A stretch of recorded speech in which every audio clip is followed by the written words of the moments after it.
Good evening students. 3 minute पहले ही मैंने शुरू कर दिया है वीडियो। जितने लोग आते जाओ फटाफट से अपनी अटेंडेंस देते जाओ। आगे दो लोग। बहुत अच्छे। टाइम से पहले आना बहुत अच्छी बात है। टाइम से पहले आना। विवेक कुमार भारती, वेलकम बच्चा।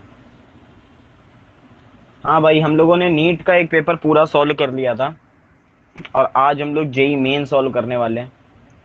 तो जैसा आप लोगों को पता होना चाहिए कि जेई मेन में आपके क्या क्या आते हैं। जेई मेन में आपके 25 ईच क्वेश्चन आते हैं, यानी केमिस्ट्री 25 आती है आपकी, फिजिक्स 25 आती है और मैथमेटिक्स भी आपकी 25 आती है। आवाज क्लियर है सभी को? सिद्रा, सौम्य, सौम्या त्रिपाठी। चलो भाई, 8 लोग आ गए। आवाज एकदम क्लियर है। Very good. ठीक है, तो आज हम लोग क्या करेंगे, मेरे हैंडमेड नोट्स हैं, उसी पर मैंने पीडीएफ बना दिए, उसी से हम लोग पढ़ने वाले इन सब चीज़ों को। 10 क्वेश्चन निकाले, उन 10 क्वेश्चन को हम लोग 30 मिनट में सॉल्व करेंगे। बाकी के बचे हुए 15 क्वेश्चन कल होंगे। ठीक है, बाकी के बचे हुए, क्योंकि आज जितने भी क्वेश्चन है वो बहुत लेंथी लेंथी, उनमें बहुत कुछ पढ़ना पड़ेगा आपको, तब आप आंसर कर पाओगे उनका। और देखो एक चीज और है, मानो या ना मानो, जेई और नीट के बहुत सारे टॉपिक आपस में मैच करते हैं, बहुत सारे टॉपिक आपस में मैच करते हैं। मैं आपको क्वेश्चन तक मैच दिखा दूंगा। ठीक है, कि बिल्कुल सिमिलर कॉन्सेप्ट पे क्वेश्चन आया हुआ है जेई में और उसी कॉन्सेप्ट पे क्वेश्चन आपका पूछ लिया गया नीट में। ठीक है, तो ये चीज नॉर्मल है। बट जेई में आपका कैलकुलेटिव पोर्शन ज्यादा आता है, पहली बात आपको ध्यान रखनी है। दूसरा, थोड़ा सा लेवल हाई होता है, देखो हल्का सा लेवल हाई होता है। क्यों इसलिए हाई होता है क्योंकि देखो नीट में आपके बायोलॉजिकल क्वेश्चन ज्यादा पूछ लिए जाते हैं, और जो जेई है आपका, वहां पे आपकी क्या पूछते हैं, फिजिकल केमिस्ट्री बहुत पूछी जाती है। ठीक है, तो ये थोड़ा सा अंतर है। इसलिए क्या करना है, इसलिए क्या करना है कि जब भी हम लोग क्वेश्चन करें तो उन्हें बहुत ध्यान से पढ़ना है, तब हमें उन्हें सॉल्व करना है। ठीक है, चलो 9 लोग हो गए। 9 लोग हो गए और ज़्यादा पढ़ने वाले हैं भी नहीं। ठीक है, 10% 20% लोग पढ़ने वाले होते हैं, वो लोग टाइम पे आ जाते हैं, और जो टाइम पे आ जाते हैं बस उन्हीं के साथ मैं शुरू कर देता हूँ। चलो भाई, 30 मिनट है, 8:30 से पहले हम लोग को सारी बातें कंप्लीट करनी है। सब लोग अपना माइक ऑन रख सकते हो, आंसर कर सकते हो, अगर कोई डाउट आता है तो बीच में पूछ सकते हो, सारी फैसिलिटी आपके पास में है। चलते हैं पीडीएफ की तरफ।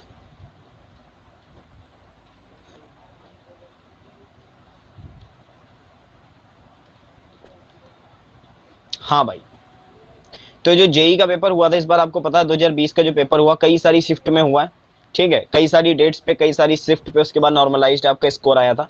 तो जो आज का पेपर हम लोगों का ये है जेई मेन 2020, 7 जनवरी का मॉर्निंग शिफ्ट का पेपर है ये। ठीक है, 7 जनवरी मॉर्निंग शिफ्ट का पेपर है। ठीक है, 7 जनवरी मॉर्निंग शिफ्ट का पेपर है, आप लोग सॉल्व कराओगे मुझे। ठीक है, आप लोग सॉल्व कराओगे।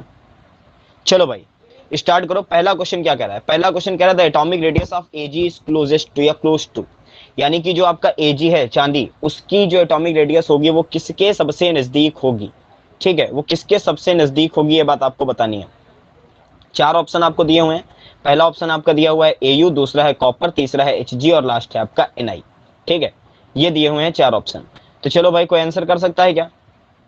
कोई आंसर कर सकता है कि सबसे ज्यादा जो क्लोज रेडियस होगी वो किसकी होगी, एजी के, एयू की होगी, सीयू की होगी, एचजी की होगी या एनआई की होगी?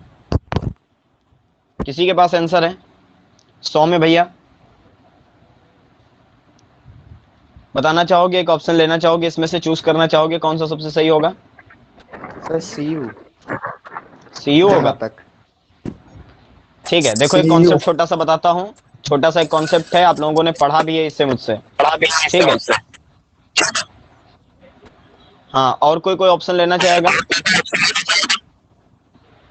ठीक है, अगर करना चाहते हो तो क्या कर दो। हाँ, और कोई क्या कह रहा है, सीयू, अनुभव सिंह।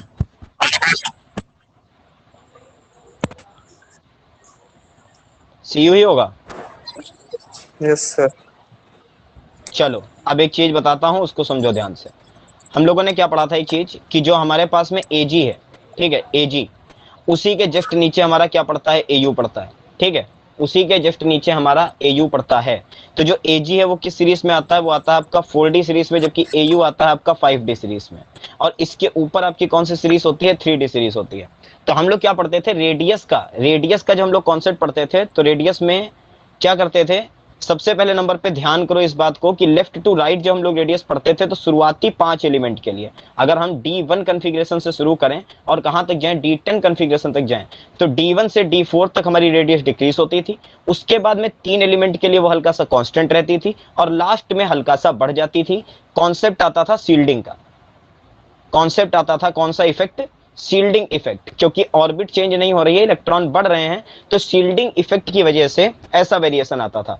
और जब हम लोग क्या करते थे, जब हम लोग जाते थे अप टू डाउन, जब हम लोग जाते थे अप टू डाउन, तो अप टू डाउन में क्या होता था कि 3D से जब 4D पर जाते थे, 3D से जब 4D पर जाते थे, तो जो रेडियस है हमारी, रेडियस होती थी इंक्रीज। उसके पीछे एक नॉर्मल सा रीजन था कि हमारी भाई एक ऑर्बिट बढ़ी है तो रेडियस बढ़नी चाहिए। लेकिन जब हम 4D से किस पर उतरते थे, 5D पर उतरते थे, तो रेडियस रिमेन्स कांस्टेंट, यानी कि रेडियस जो थी वो क्या रहती थी?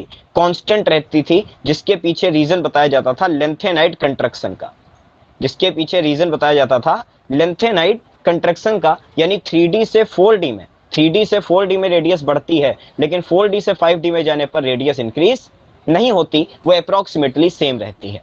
ठीक है, तो अगर हम लोग बात करें AG के जस्ट नीचे AU, तो AG है हमारा 3D किसका? 4D का। AU है हमारा 5D का। तो 4D से 5D में जब जस्ट नीचे आ रहे हैं हम लोग, इसलिए AG और AU की जो रेडियस है वो अप्रोक्सीमेट क्या रहती है? वो अप्रोक्सीमेट सेम रहती है। ये बेसिक रीजन होगा। यानी कि आपका जो करेक्ट ऑप्शन आएगा, जो करेक्ट ऑप्शन आपका आएगा वो कौन सा आना चाहिए? जो करेक्ट ऑप्शन आएगा आपका वो आना चाहिए ये। एक मिनट को PDF पे वापस चलते हैं तब क्लियर होगा। जो करेक्ट ऑप्शन आएगा वो आएगा AU। ठीक है, जो करेक्ट ऑप्शन आएगा वो आएगा AU। ठीक है, क्लियर है सभी को? जो लोग इंटरमीडिएट पूरा पढ़ चुके हैं, ठीक है, उनको क्लियर होगा। अब कुछ बच्चे ऐसे भी मेरे साथ भी जुड़े हैं जिन्होंने भी सॉलिड मुझसे पढ़ लिया है, सोल्यूशन मुझसे पढ़ लिया है, ठीक है, लेकिन उन्होंने अभी D&F ब्लॉक को नहीं पढ़ा, D&F ब्लॉक को नहीं पढ़ा। तो जो पेड वाली है, जो पेड वाला कोर्स आपका आने वाला है 15 जून से, जो पेड वाला कोर्स है 15 जून से, उसमें D&F को मैं कवर करने वाला हूं। तो अगर आपको वहां पे आना है तो आप वहां पर आ सकते हो। ठीक है, फीस बहुत ज्यादा है उसकी, मतलब बहुत कम है उसकी, 101 रुपीज फीस है उसकी। ठीक है, इंडिविजुअल फीस जमा करनी होगी आपको मेरे पास। तो उस पे आपका D&F भी कवर होने वाला है, कोऑर्डिनेशन भी कवर होगा, जिसका देखो अगला क्वेश्चन पड़ा हुआ है, कोऑर्डिनेशन भी कवर होगा जिसका अगला क्वेश्चन है आपके पास। ठीक है, चलिए इसका आंसर करिए। कह रहा था theory that can completely explain the nature of bonding in NiCO whole 4। ठीक है, the theory that can completely explain the nature of bonding in NiCO whole 4 कौन सी देगी? वर्नर की थ्योरी देगी, VBT देगी, CFT देगी या MOT देगी? ठीक है, करेक्ट ऑप्शन को चूज करिए, करेक्ट ऑप्शन को चूज करिए। कौन सा सही आंसर होगा? Werner, valence bond theory, crystal field theory या molecular orbital theory? Which of the following theories can explain the nature of bonding in NiCO whole 4? Sir PDF एक बार hold कर दीजिए, बार बार कट रही है PDF एक बार होल्ड कर दूं? स्क्रीन पे, वो बार बार हट जा रही है, व्हाइट बोर्ड आ जाता है। अच्छा चलो, व्हाइट बोर्ड पे जाएंगे नहीं, इसी को छोटा करके यहीं पर पढ़ा दिया करूंगा। चलो भाई बताओ, अब दिख रहा क्लियर? सर नहीं दिख रहा चलिए अब है। क्लियर हुआ। यस, ये सब क्लियर है। हाँ चलो बताओ। कह रहा थ्योरी इनमें से कौन सी है जो एक्सप्लेन करेगी nature of bonding in NiCO whole 4? Werner बढ़िया करेगी, VBT अच्छा करेगी, CFT अच्छा करेगी या MOT अच्छा करेगी? तो देखो भाई, जो बच्चे नए हैं उनके लिए मैं पढ़ा रहा हूं थोड़ा सा। CFT। वर्नर ने केवल बॉन्डिंग बताया था, वर्नर ने केवल बॉन्डिंग बताया था कि रिप्रेजेंटेशन कैसे करें, ज्योमेट्री कैसे हम बताएंगे। आयनाइजेशन वाली जो होगी वो ज्योमेट्री नहीं बताएगी, जबकि लिगेंड ज्योमेट्री पर डिपेंड करेंगे।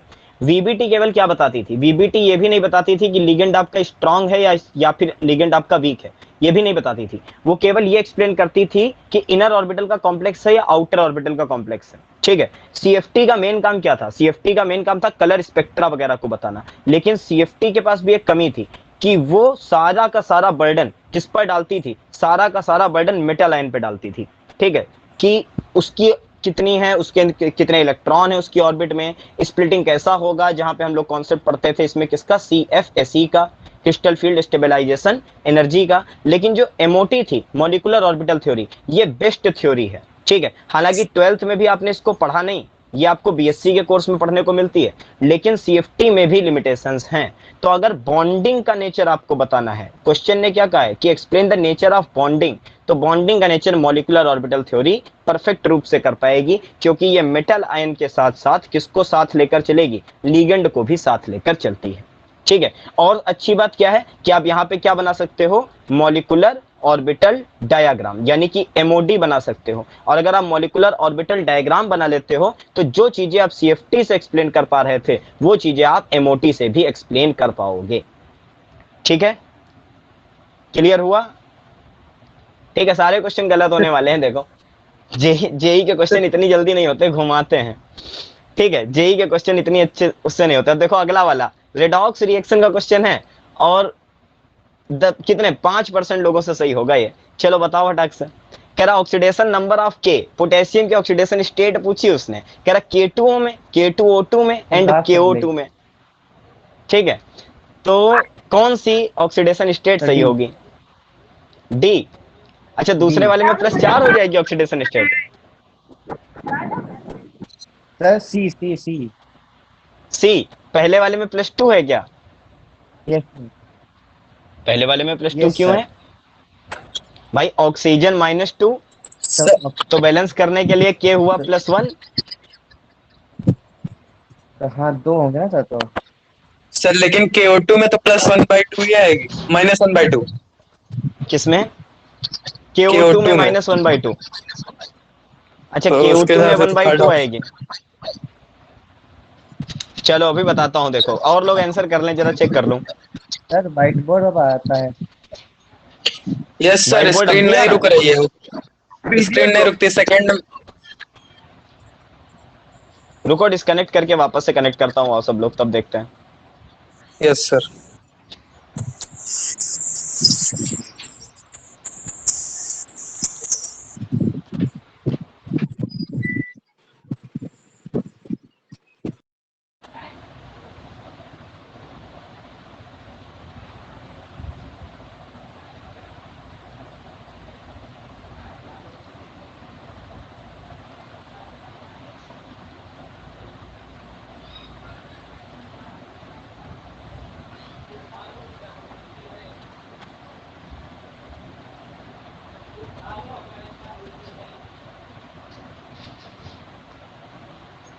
देखो भाई अब क्लियर है? Yes sir. चलो अब बताओ आंसर क्या होगा। देखो सिंपल सी बात है, पहले वाले में तो हमें +1 दिख गई, पहले वाले में तो हमें +1 दिख गई ऑक्सीडेशन स्टेट। तो देखो ये वाला ऑप्शन तो नहीं हो सकता, गया हाफ। 1/2 वाला तो एलिमिनेट हो गया। सर लेकिन जो लेकिन सर लास्ट वाला KO2 में तो 1/2 ही होगी। चलो तो अब उसमें तो इनकी हाफ ही कहानी पर होगी। चलते हैं। अब इनकी कहानी पर चलते हैं कि H2O2 का कॉन्सेप्ट क्या आ गया। तो जैसे H2O2 है वैसे ही K2O2 है, यानी कि यहाँ पर ऑक्सीजन की -1 आ जाएगी, पर कॉन्सेप्ट निकल आया। ठीक है, तो यहाँ पर भी पोटेशियम किस पर आ गया, +1 पर। देखो 2 +1 कहीं दिख रहे हैं क्या? तो यहाँ पर भी 2 +1 नहीं है, यहाँ पर भी 2 +1 नहीं है, और यहाँ पर 2 +1 है, मतलब बी सही होना चाहिए। आप कहोगे सर जी +1 कहाँ से आ गई लास्ट वाले में? ठीक है, यस +1 लास्ट वाले में कहां से आ गई? तो भाई देखो यहाँ पर 2 पॉइंट को याद करना है तुम्हें, याद नहीं करना है, बस समझना है। याद कुछ नहीं करना है, बस केवल समझने की कोशिश करनी है। कि अगर मैं आपसे कहूं, अगर मैं आपसे एक क्वेश्चन नीट का उसने लगा रहे थे कि मैग्नीज की मैक्सिमम ऑक्सीडेशन स्टेट कितनी हो सकती है। ठीक है, मैग्नीज की मैक्सिमम ऑक्सीडेशन स्टेट कितनी हो सकती है? तो 100 में भैया ने आंसर दिया था कि +2 से लेकर के +7 तक हो सकती है। तो कोई भी एलिमेंट दुनिया का हो, कोई भी एलिमेंट दुनिया का हो, अगर वो मैक्सिमम कितनी ऑक्सीडेशन स्टेट शो करता है, जितने उसके आउटर मोस्ट ऑर्बिट में इलेक्ट्रॉन है। तो अगर हम लोग Na की बात करें, या हम किसकी बात करें, पोटेशियम की बात करें, या हम Li की बात करें, या हम पूरे इस ग्रुप की बात करें, तो इनके सबके बाहरी ऑर्बिट में इलेक्ट्रॉन एक ही है। ठीक है, तो इलेक्ट्रॉन कंट्रीब्यूशन बेचारा हमेशा एक दे पाएगा, चाहे जिससे जुड़े जाकर के। और दूसरी बात एक चीज ध्यान रखनी है कि पोटेशियम हो चाहे Na हो, अगर बॉन्डिंग स्टेट में है तो ये आयनिक मॉलिक्यूल बनाने को प्रेफर करते हैं, खास तौर से किनके साथ? खास तौर से ये नॉन मेटल के साथ। ठीक, और ऑक्सीजन एक नॉन मेटल है, ऑक्सीजन एक नॉन मेटल है। तो अगर हम लोग पोटेशियम को किसके साथ जोड़ें, K2O से जोड़ें, या हम किससे जोड़ें, K2O2 से जोड़ें, और या फिर हम किससे जोड़ें जाकर के, या फिर हम इसे जोड़ दें KO2 से। ठीक है, KO2 से। इसका बेचारे का इलेक्ट्रॉन कंट्रीब्यूशन अगर मैक्सिमम हो सकता है तो मैक्सिमम कंट्रीब्यूशन इसका +1 हो सकता है, इसके ऊपर नहीं हो सकता। ठीक है। अब बाकी ये O2 कैसे बैलेंस होगा, ये कहां से टूट के आया, ये एग्जिस्ट करता है या नहीं करता है, डजेंट मैटर। लेकिन अगर हम लोग पोटेशियम की मैक्स ऑक्सीडेशन स्टेट की बात करते हैं तो वो +1 हो सकती है, इससे ज्यादा नहीं हो सकती। तो सिंपल सी बात आ गई, सिंपल सी बात आ गई क्लियर करने को, कि जितने भी हमें क्या दिए हैं, जितने भी हमें यहां पर दिए हैं, ये +2 +4, ये सारे के सारे पोटेशियम के लिए गलत है। ठीक है, ये सारे के सारे पोटेशियम के लिए गलत है, पोटेशियम ऐसा कुछ नहीं कर सकता बेचारा। ठीक है, चलो भाई अगले क्वेश्चन पर आओ। कह रहा which was not proposed by Dalton was. ठीक, इनमें से कौन सा पॉइंट डाल्टन ने नहीं दिया है, कौन सी क्लास का है ये कौन सी क्लास का है, ये क्लास 9 10 नाइन्थ, 9 का। यह है क्लास 9th का। ठीक, 9th का कौन सा चैप्टर, एटम एंड मॉलिक्यूल। ठीक, अब अगर सही ना बता पाओ, ठीक है, तो एंट्रेंस सर देने लास्ट जाने ऑप्शन से दिखा पहले, दीजिए। हाँ ऑप्शन दिखा रहा हूं, अभी दिखाता हूं। तो ऑप्शन क्या कह रहा है, पहला कह रहा matter consist of individual atoms, all the atoms of given element है, all the elements of given atom है। इसके बाद में पूरा नहीं लिखा था, ये जो पेपर है उसमें भी पूरा नहीं लिखा था, लेकिन यहां पर होना चाहिए कि all atoms of a given element have similar properties, या सिमिलर या आइडेंटिकल प्रॉपर्टीज, ये होना चाहिए। ठीक है, क्योंकि सर डाल्टन ने कहा था, हाँ C1 सी वाला। सी वाला, सी वाला होगा तो सी वाला है क्या फिर, When gases दूसरा क्या combine कह रहा or है, reproduce। हाँ अब पकड़ में आई बात, बिल्कुल सही, बिल्कुल सही आंसर है। कह रहा केमिकल रिएक्शन इन्वॉल्व कौन सा है, reorganization of atoms, they are neither created not destroyed. तो बिल्कुल सही, law of conservation of mass को डाल्टन ने सपोर्ट किया था। ये जो दिया है पॉइंट थर्ड वाला, कह रहा व्हेन गैसेस कंबाइन और reproduce in a chemical reaction to do so in a simple ratio by volume provided all gases are the same temperature and pressure। ये हमारा है कौन सा लॉ, अवोगाद्रो का लॉ। ये कौन सा लॉ है हमारा, अवोगाद्रो का लॉ, इसे डाल्टन ने नहीं दिया था। ठीक है, तो ये पॉइंट आपका सही होगा। ठीक, अगला वाला चेक कर लो, सही वाला मिल गया है लेकिन चेक कर लेना चाहिए। कह रहा identical properties include identical mass atoms of different element है डिफर इन मास। तो ये बात भी डाल्टन ने बताई थी कि अगर एलिमेंट हमारा सेम है तो उसके सारे के सारे जो एटम होंगे वो भी कैसे होंगे, सिमिलर होंगे, ये बताई थी। लेकिन ये बात आगे चल के गलत हो गई थी, जब कॉन्सेप्ट किसका निकल करके आया था, जब कॉन्सेप्ट निकल के आया था किसका, आइसोटोप्स का। तब ये बात क्लियर हुई थी कि अगर एटम आपका यानी कि मैटर आपका सिमिलर है, फिर भी उसमें डिफरेंट टाइप के एटम्स एग्जिस्ट कर सकते हैं जिन्हें हम आइसोटोप बोलते हैं। ठीक है, तो फिलहाल जो सी वाला ऑप्शन है वो अवोगाद्रो का लॉ है, उसे डाल्टन ने नहीं दिया था, तो C option is the correct option. चलिए अगले क्वेश्चन की तरफ बढ़ते हैं। ये देखो इक्विलिब्रियम जिसने ढंग से पढ़ी है वो लगा लेगा। कह रहा था increasing order of pKb for the following compound will be. ठीक है, तो पीकेबी पढ़ा है ना, नहीं पढ़ा है तो थोड़ा सा मेमोराइज करा देता हूं। ये जो के ए और जो के ए होता है सबसे पहली बात तो, और के बी, इन दोनों को बताओ, ये होते दोनों इक्विलिब्रियम कांस्टेंट ही हैं, दोनों इक्विलिब्रियम कांस्टेंट होते हैं। बस के ए होता है किसके लिए, वीक एसिड के लिए, के किसके लिए होता है, वीक एसिड के लिए, और के बी किसके लिए होता है, वीक बेस के लिए। ठीक है, क्योंकि पूरा नहीं टूटते तो इक्विलिब्रियम मेंटेन रखते हैं, तो इक्विलिब्रियम मेंटेन रखते हैं तो इक्विलिब्रियम कांस्टेंट उनके निकाले जाते हैं। एसिड के लिए के बोला जाता है और बेस के लिए के बी बोला जाता है। ठीक है, तो एक रिलेशन और बता दूं फिर आंसर कर दो आप लोग। एक रिलेशन है कि P K B is equal to minus log K B, P K B is equal to minus log K B. ये रिलेशन फर्स्ट ईयर के पहली किताब लास्ट चैप्टर में पढ़ा था हम लोगों ने, इक्विलिब्रियम में। ठीक है, P K B equal to minus log K B. अब यहां से आप लोग देख लो कि कौन सा ऑप्शन सही होगा, किसका पी के बी का ऑर्डर क्या है, मैं क्लियर कर रहा हूं पीडीएफ को। चलो भाई बताओ, ए की सबसे कम, बी इंटरमीडिएट, सी की सबसे ज्यादा है। बेसिक कैरेक्टर चेक कर लो, आप आंसर मैच कर जाओगे। बेसिक कैरेक्टर देख लो बस।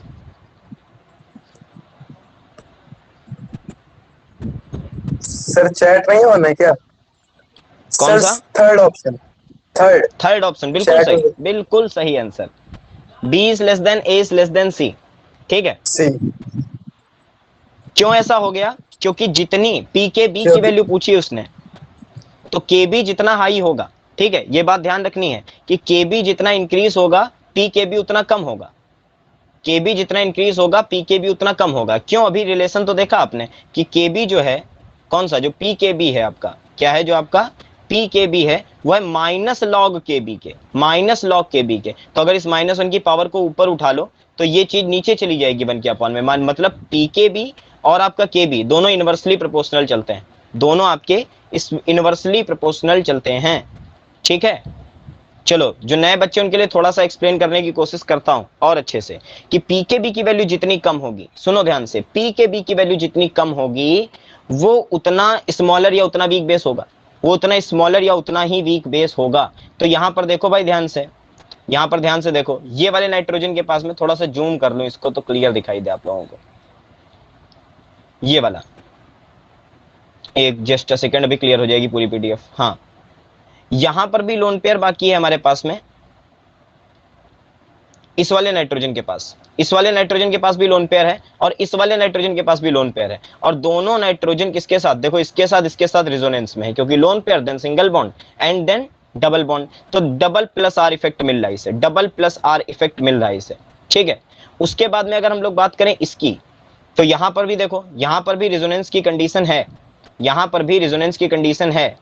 क्यों कंडीशन है, क्योंकि अगर हम लोग सॉरी इस वाले नाइट्रोजन के नहीं, इस वाले नाइट्रोजन के लोन पेयर की अगर बात करें तो वहां पर भी सिंगल बॉन्ड है और उसके बाद में डबल बॉन्ड है, तो यहां पर भी रेजोनेंस इफेक्ट मिल रहा है हमें। जबकि लास्ट वाले की अगर बात करते हैं, इस वाले की बात करें, तो यहां पर कोई भी इफेक्ट नहीं है। ठीक है, तो जो बी की पीकेबी वैल्यू होगी, जो बी की पीकेबी वैल्यू होगी, सबसे ज्यादा बेसिक है तो उसकी सबसे कम हो जाएगी, बस इतना समझ लो।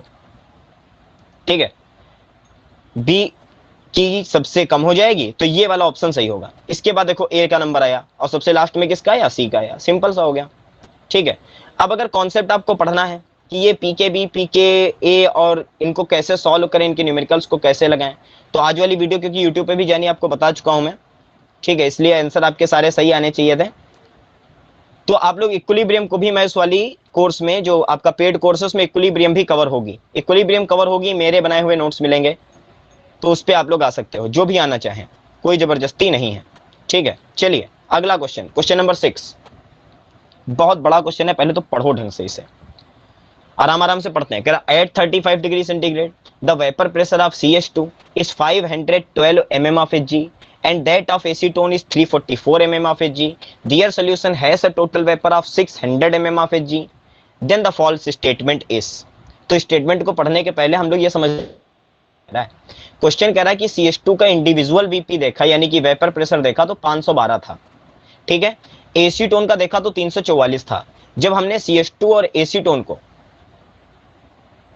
जब हमने क्या किया, CH2 और एसीटोन को आपस में दिया मिला, जब हमने क्या किया, इसको CH2 को और एसीटोन को आपस में मिला दिया, तो जो वेपर प्रेशर निकल करके आया, जो वेपर प्रेशर निकल करके आया वो कितना हो गया, 600 mm ऑफ Hg हो गया। ठीक है, तो बताना है कि इनमें से कौन सा आपका स्टेटमेंट सही है। चलिए शुरू करते हैं। पहला है कि CH2 and acetone are less attracted to each other than to themselves. समझना ध्यान से क्या कहा, CH2 and acetone are less attracted to each other than to themselves. दूसरा है कि a mixture of 100 ml CH2 and 100 ml acetone has a volume less than 200 ml। ठीक है, तो जो नए बच्चे उनके लिए तो एकदम से शॉकिंग हो गया होगा कि 100 ml मिलाया और 200 ml से क्या हो गया, कम हो गया सोल्यूशन आपका। ठीक, ज्यादा भी हो सकता है, कम भी हो सकता है, और अगर बराबर आ जाता तो राउल्ट का लॉ फॉलो होता, बराबर आ जाता तो राउल्ट का लॉ फॉलो होता है, किसी को नहीं परेशानी होगी, सॉल्यूशन सब लोग पढ़ चुके हो। अगला कह रहा है हीट मस्ट बी सर एब्सॉर्ब्ड यही इन द ऑप्शन तो नहीं ऑर्डर है? To produce the solution 35 degree centigrade. अभी बताओ करेक्ट ऑप्शन बताओ, मुझसे मत पूछो इस टाइम। वही जो आपने करेक्ट पहले ऑप्शन, मतलब बी वाला, इसमें हाँ बी पॉजिटिव वाला, डेविएशन आएगा राउट्स लॉ से। बिल्कुल correct answer, positive deviation from Raoult's law. तो अगर पॉजिटिव डेविएशन है तो वॉल्यूम घट कैसे गया। ठीक है, अगर अब ये कैसे पता चला कि पॉजिटिव डेविएशन है, ये भी एक पी पॉइंट है, बच्चों को समझना वो चाहिए जो कि पॉजिटिव डेविएशन हमें कैसे पता चला, क्योंकि जो सोल्यूशन का इंडिविजुअल देखो प्रेशर आया है वो दोनों के इंडिविजुअल प्रेशर से ज्यादा है, वो दोनों के इंडिविजुअल पीटी प्रेशर, का इसका 512 है, जो इसका 600, ऑब्जर्व्ड इसका पीटी है 344, इसका 600। हाँ, तो दोनों से ही वो ज्यादा कम है, रह जाएगा। दोनों से ज्यादा होने का मतलब है कि वीपी हमारी क्या हो रही है, वीपी मिलाने के बाद हो गई है इंक्रीज, वीपी हमारी मिलाने के बाद में हो गई है इंक्रीज। ठीक है, तो कहने का मतलब क्या है कि ये जो सोल्यूशन है ये राउल्ट लॉ से कैसा डेविएशन देगा, पॉजिटिव डेविएशन देगा, तो वॉल्यूम जो है वो 200 से कम नहीं हो सकता। Volume we mixing, delta we mixing जो होगी वो कैसी आती, पॉजिटिव आती, यानी कि वॉल्यूम जो होता वो 200 से ज्यादा होना चाहिए था। ठीक है, अगर ज्यादा लिखा होता तो करेक्ट ऑप्शन होता। खैर हम लोग लास्ट ऑप्शन को एक बार देख लेते हैं।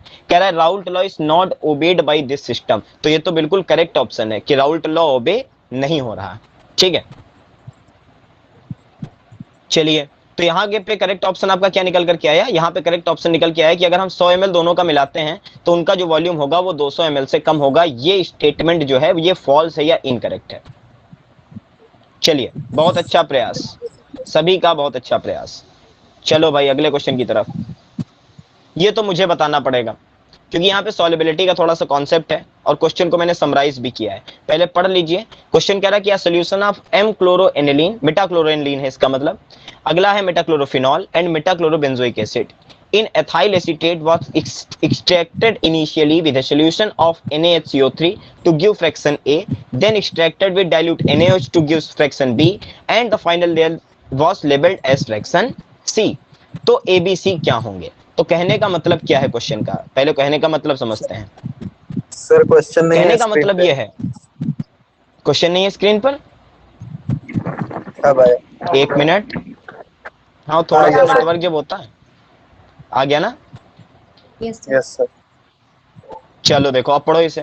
क्वेश्चन कह रहा है कि एक सोल्यूशन है जिसमें तीन चीजें मिली हैं, एक तो मेटाक्लोरोएनिलीन है, दूसरा मेटाक्लोरोफिनॉल है, तीसरा मेटाक्लोरोबेंजोइक एसिड है। ठीक है, और उन्हें सबसे पहले एक्सक्रिएट किया जाता है, यानी कि अलग किया जाता है। सबसे पहले किसके सोल्यूशन से अलग किया जाता है? NaHCO3 के। तब फ्रैक्स जो भी अलग होता है उसे फ्रैक्शन ए बोल दिया गया। उसके बाद में डाइल्यूट NaOH से जो भी निकला उसे फ्रैक्शन बी बोल दिया गया, और जो बचा उसे फ्रैक्शन सी बोल दिया गया। पूछ रहा है कि ABC क्या होंगे, तो इसको आसान करने के लिए मैंने देखो नीचे थोड़ी सी क्या कर दी, थोड़ी सी नंबरिंग कर दी। 1 का मतलब आपका मेटाक्लोरोएनिलीन है, 2 का मतलब आपका मेटाक्लोरोफिनॉल है, और 3 का मतलब आपका मेटाक्लोरोबेंजोइक एसिड है। अब यहाँ पे एक छुटका सा कॉन्सेप्ट समझ लो तब आगे बढ़ते हैं।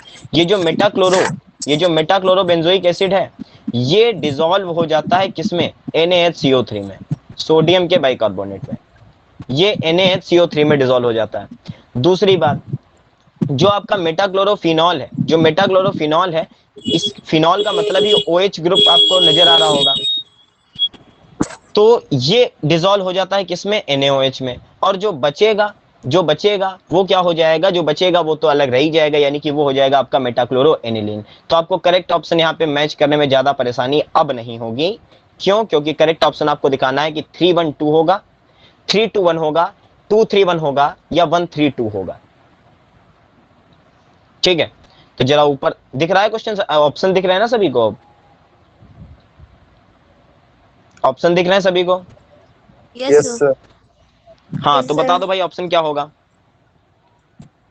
3-2-1 होना चाहिए फिर तो, यस है ना? कौन सा? 3-2-1 होना चाहिए। 3-2-1 क्यों? क्योंकि 3 वाला था हमारा कौन सा? बेंजोइक एसिड, जो हमारा किससे अलग किया गया? NaHCO3 मिलाया गया, घुल गया, हमने अलग निकाल लिया, तो फ्रैक्शन एक तैयार हो गई। जो दूसरा वाला था वो हमने किससे अलग किया? NaOH डाला तो फिनॉल वाला घुल गया, उसे अलग कर लिया, तो दूसरी फ्रैक्शन अलग हो गई। और जो तीसरी लेयर बेचारी बची उसे अलग करने की नीड नहीं है। उसे अलग करने की नीड इसलिए नहीं क्योंकि वो तो किसी में घुल ही नहीं रही थी ना, तो वो तो बेचारी क्या हो गई? वो तो केवल एनिलीन पड़ी रहेगी उसी सोल्यूशन में। तो करेक्ट ऑप्शन आपका होगा 3-2-1।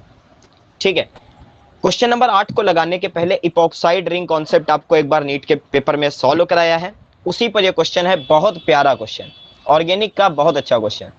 कह रहा है मिथाइल एथिलीन ऑक्साइड, नाम समझो, methyl ethylene oxide when treated with an excess of HBr, एक टर्म यूज किया गया, एक्सेस ऑफ HBr, प्रोड्यूस करेगा क्या? क्या प्रोड्यूस करेगा? मेथिल एथिलीन ऑक्साइड जो है जब ट्रीट करी जाएगी किसके साथ में?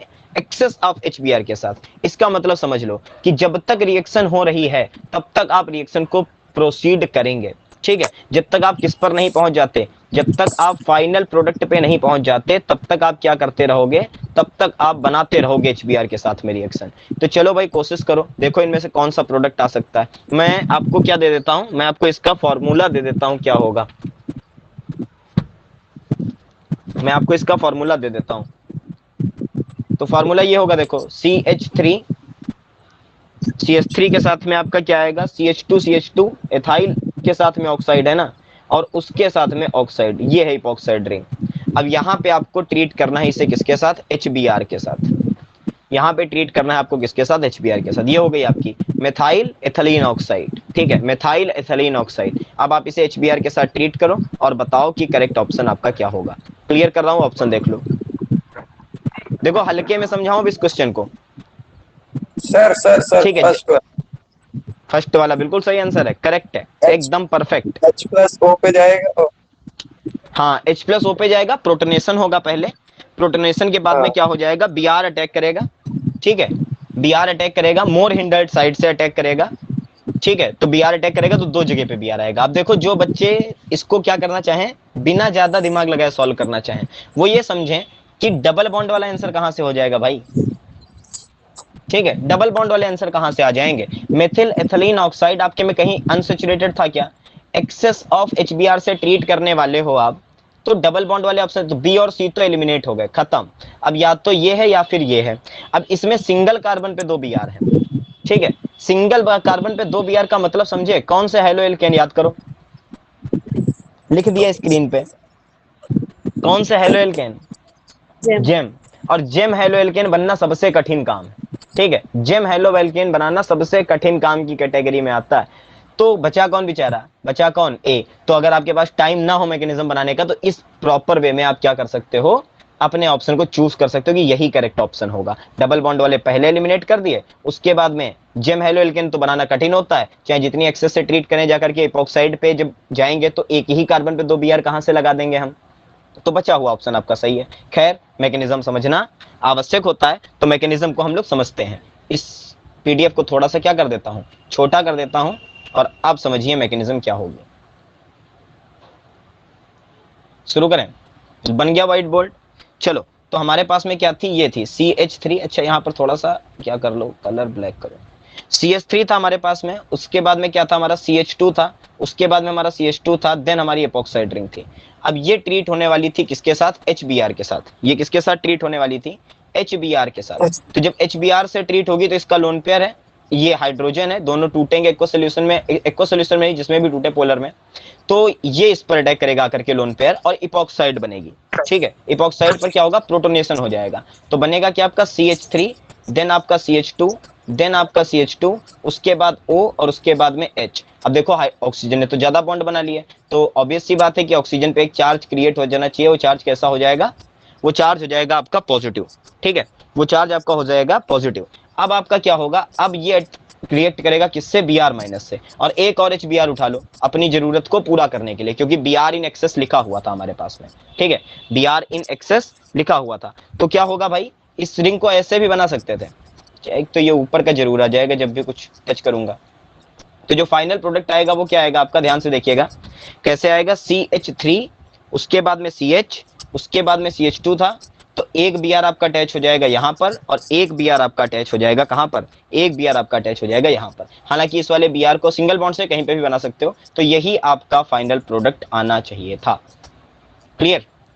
इसको एक तरीके से और दिखा सकता हूं, हम लोगों ने एक फॉर्मूला क्या लिखा था, फॉर्मूला लिखा था, देखिए ये तो और आसानी से समझ में आएगा, CH2 और इससे क्या जुड़ा था, O। तो इसको थोड़ा सा ऐसे लिख लो, देखो एक ये, एक ये, एक ये देखो 3 मेंबर्ड रिंग है ना, तो 3 मेंबर्ड रिंग बनाई, और 3 मेंबर्ड रिंग के बाद में क्या हो गया, ये बना लो, ठीक है। अब आप इसको प्रोटोनेट कराओ, तो ये वाला H प्रोटोनेट होगा, और उसके बाद में कहां से अटैक हो गया करके, कहां से अटैक हो गया करके, यहां से अटैक हो गया करके, ठीक है, मोर हिंडर्ड साइड से, मोर हिंडर्ड साइड से अटैक होगी, जो ज्यादा भरी हुई होगी।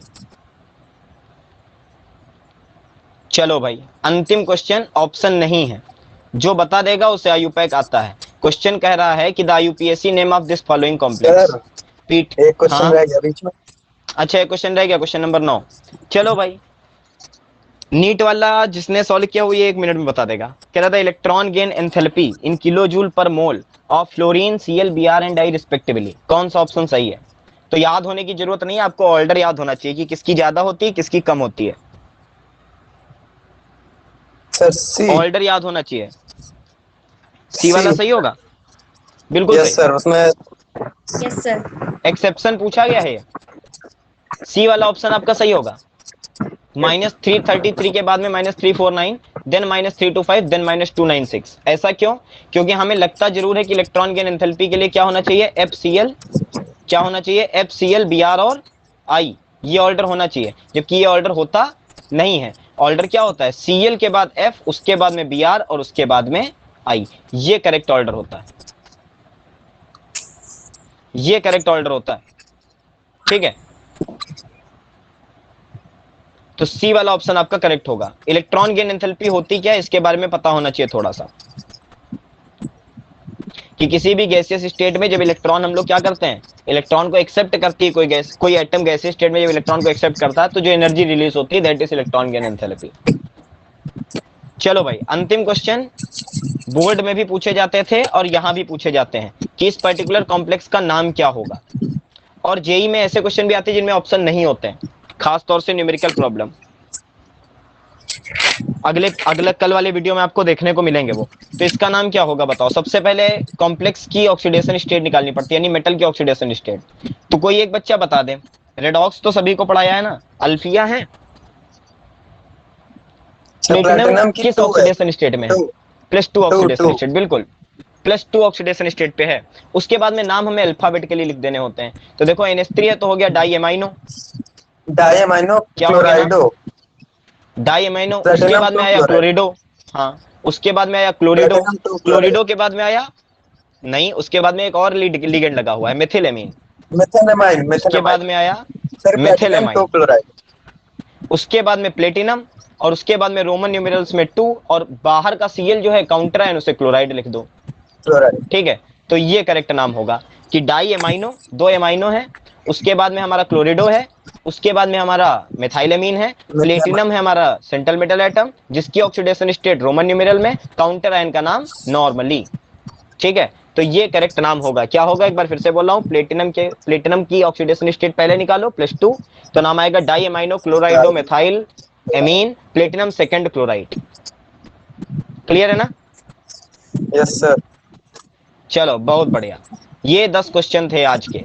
तो ये पीडीएफ आपको जितने लोगों ने क्लास आज ली है उनको ये वाली पीडीएफ मिल जाएगी। ठीक है, आज 11 तारीख हो गई है, 11 तारीख हो गई है। हम लोग कल ये वाला पेपर पूरी तरीके से फिनिश कर देंगे, क्योंकि कल हम लोग इसके कितने क्वेश्चन बनाएंगे बैठ करके, 15 क्वेश्चन बनाएंगे। उनको बनाना इसलिए आसान होगा क्योंकि उसमें एमसीक्यू कम होंगे और आपके क्या होंगे, न्यूमेरिकल टाइप आंसर, एनटीए आपके ज्यादा होंगे, न्यूमेरिकल टाइप आंसर आपके ज्यादा होंगे। तो बस केवल क्वेश्चन मुझे मेंशन करने होंगे, तो जल्दी से हम लोग सॉल्व कर लेंगे। तो कल की कोई भी लोग क्लास मिस मत करो, क्योंकि अभी तक नीट सॉल्व कर रहे थे, थोड़ा सा अंदाजा हर कॉम्पिटेटिव एग्जाम का होना चाहिए।